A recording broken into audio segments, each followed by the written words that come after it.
Hello friends, Radhe Radhe, जय श्री राम। आप कैसे हो सभी? आई होप आप सभी लोग बहुत अच्छे होंगे।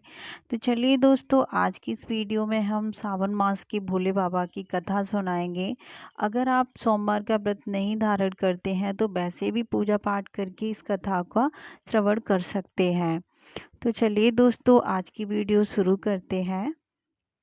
श्रावण सोमवार की कथा के अनुसार अमरपुर नगर में एक धनी व्यापारी रहता था। दूर दूर तक उसका व्यापार फैला हुआ था। नगर में उस व्यापारी का सभी लोग मान सम्मान करते थे। इतना सब कुछ होने पर भी वह व्यापारी अंतर मन से बहुत दुखी था, क्योंकि उस व्यापारी का कोई पुत्र नहीं था। दिन रात उसे एक ही चिंता सताती रहती थी, उसकी मृत्यु के बाद उसके इतने बड़े व्यापार और धन संपत्ति को कौन संभालेगा। पुत्र पाने की इच्छा से वह व्यापारी प्रति सोमवार भगवान शिव की व्रत पूजा किया करता था। सायंकाल को व्यापारी शिव मंदिर में जाकर भगवान शिव के सामने घी का दीपक जलाया करता था। उस व्यापारी की भक्ति देखकर एक दिन पार्वती ने भगवान शिव से कहा, हे प्राणनाथ, यह व्यापारी आपका सच्चा भक्त है।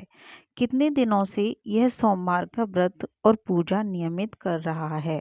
भगवान, आप इस व्यापारी की मनोकामना अवश्य पूर्ण करें। भगवान शिव ने मुस्कुराते हुए कहा, हे पार्वती, इस संसार में सबको उसके कर्म के अनुसार फल की प्राप्ति होती है। प्राणी जैसा कर्म करते हैं उन्हें वैसा ही फल प्राप्त होता है। इसके बावजूद पार्वती जी नहीं मानी। उन्होंने आग्रह करते हुए कहा, नहीं प्राणनाथ, आपको इस व्यापारी की इच्छा पूरी करनी ही पड़ेगी। यह आपका अनन्य भक्त है।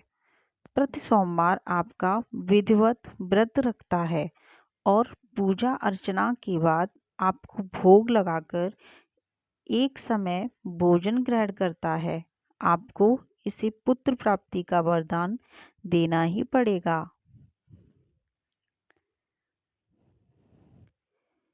पार्वती का इतना आग्रह देखकर भगवान शिव ने कहा, तुम्हारे आग्रह पर मैं इस व्यापारी को पुत्र प्राप्ति का वरदान देता हूँ, लेकिन इसका पुत्र 16 वर्ष से अधिक जीवित नहीं रहेगा।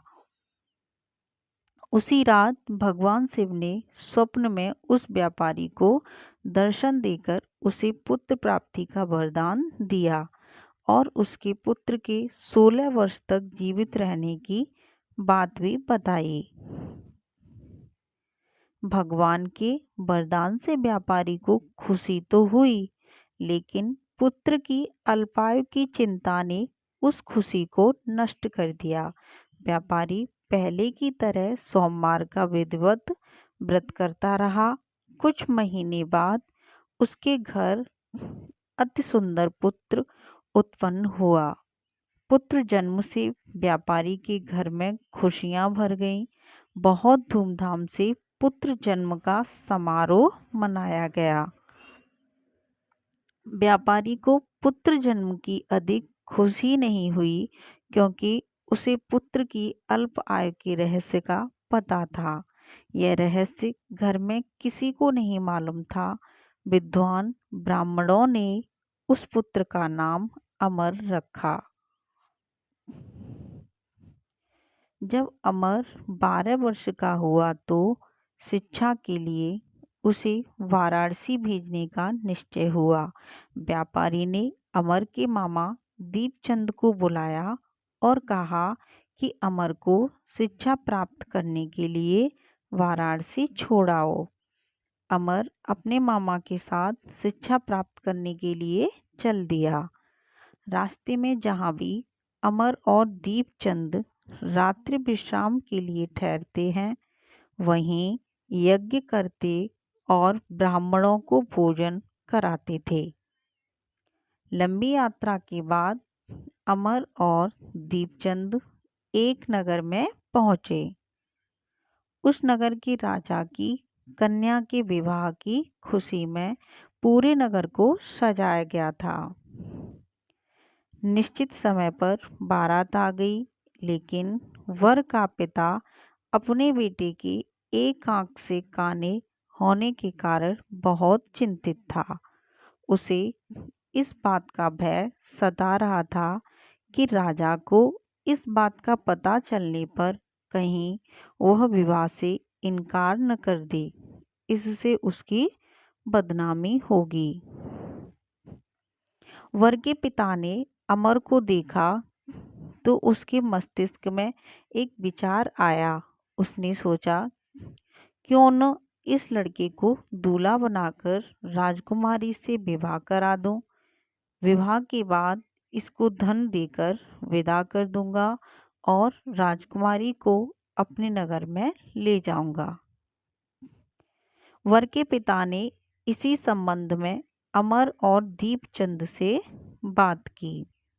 दीपचंद ने धन मिलने के लालच में वर के पिता की बात स्वीकार कर ली। अमर को दूल्हे के वस्त्र पहनाकर राजकुमारी चंद्रिका से विवाह करा दिया गया। राजा ने बहुत सा धन देकर राजकुमारी को विदा किया। अमर जब लौट रहा था तो सच नहीं छिपा सका। उसने राजकुमारी की ओढ़नी पर लिख दिया, राजकुमारी चंद्रिका, तुम्हारा विवाह तो मेरे साथ हुआ था। मैं तो वाराणसी में शिक्षा प्राप्त करने जा रहा हूँ। अब तुम्हें जिस नवयुवक की पत्नी बनना पड़ेगा वह कान्हा है। जब राजकुमारी ने अपनी ओढ़नी पर लिखा हुआ पढ़ा तो उसने काने लड़के के साथ जाने से इनकार कर दिया। राजा ने सब बातें जानकर राजकुमारी को महल में रख लिया। उधर अमर अपने मामा दीपचंद के साथ वाराणसी पहुंच गया। अमर ने गुरुकुल में पढ़ना शुरू कर दिया। जब अमर की आयु 16 वर्ष पूरी हुई तो उसने एक यज्ञ किया। यज्ञ की समाप्ति पर ब्राह्मणों को भोजन कराया और खूब अन्न वस्त्र दान किए। रात को अमर अपने शयन कक्ष में सो गया। शिव के वरदान के अनुसार शयनावस्था में ही अमर के प्राण पखेरु उड़ गए। सूर्योदय पर मामा अमर को मृत देखकर रोने पीटने लगा। आसपास के लोग भी एकत्र होकर दुख प्रकट करने लगे। मामा के रोने विलाप करने के स्वर समीप से गुजरते हुए भगवान शिव और माता पार्वती ने भी सुने। पार्वती जी ने कहा, प्राणनाथ, मुझसे इसके रोने के स्वर सहन नहीं हो रहे हैं। आप इस व्यक्ति के कष्ट अवश्य दूर करें। भगवान शिव ने पार्वती जी के साथ अदृश्य रूप में समीप जाकर अमर को देखा तो पार्वती जी से बोले, पार्वती, यह तो वही व्यापारी का पुत्र है। मैंने इसे 16 वर्ष की आयु का वरदान दिया था। इसकी आयु तो पूरी हो गई है। पार्वती जी ने फिर भगवान शिव से निवेदन किया, हे प्राणनाथ, आप इस लड़के को जीवित करें, नहीं तो इसके माता पिता पुत्र की मृत्यु के कारण रो रो कर अपने प्राणों का त्याग कर देंगे। इस लड़के का पिता तो आपका परम भक्त है। वर्षों से सोमवार का व्रत करते हुए आपको भोग लगा रहा है।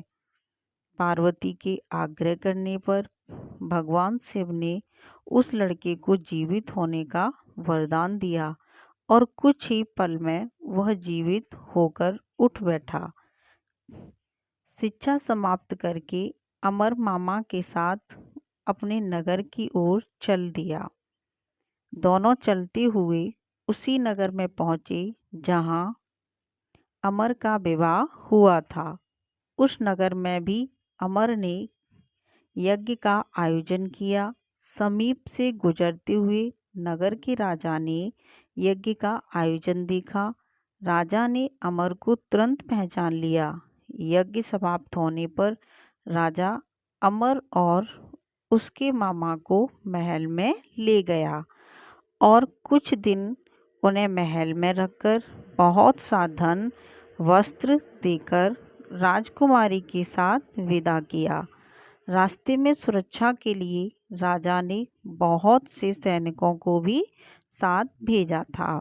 दीपचंद ने नगर में पहुंचते ही एक दूत को घर भेजकर अपने आगमन की सूचना भेजी।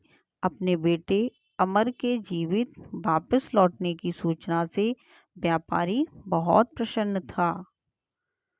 व्यापारी ने अपनी पत्नी के साथ स्वयं को एक कमरे में बंद कर रखा था। भूखे प्यासे रहकर व्यापारी और उसकी पत्नी बेटे की प्रतीक्षा कर रहे थे। उन्होंने प्रतिज्ञा कर रखी थी कि यदि उन्हें अपने बेटे की मृत्यु का समाचार मिला तो दोनों अपने प्राण त्याग देंगे। व्यापारी अपनी पत्नी और मित्रों के साथ नगर के द्वार पर पहुंचा। अपने बेटे के विवाह का समाचार सुनकर पुत्र वधू राजकुमारी चंद्रिका को देखकर उसकी खुशी का ठिकाना न रहा। उसी रात भगवान शिव ने व्यापारी के स्वप्न में आकर कहा, हे श्रेष्ठी, मैंने तेरे सोमवार के व्रत करने और व्रत कथा सुनने से प्रसन्न होकर तेरे पुत्र को लंबी आयु प्रदान की है। व्यापारी बहुत प्रसन्न हुआ। सोमवार का व्रत करने से व्यापारी के घर में खुशियां लौट आईं। शास्त्रों में लिखा है कि जो स्त्री पुरुष सोमवार का विधिवत व्रत करते और व्रत कथा सुनाते हैं उनकी सभी इच्छाएं पूरी होती हैं। तो ये थी आज सोमवार व्रत कथा। आप सभी को कैसी लगी यह कथा हमें कमेंट करके ज़रूर बताएं और अपनी हर प्रकार की मनोकामनाएं पूरी करने के लिए सोमवार व्रत का धारण करें और कथा को भी अवश्य सुनें। तो चलिए दोस्तों, आज की वीडियो में बस इतना ही था। फिर मिलते हैं अगली वीडियो में। जय श्री कृष्णा, राधे राधे, जय श्री राम।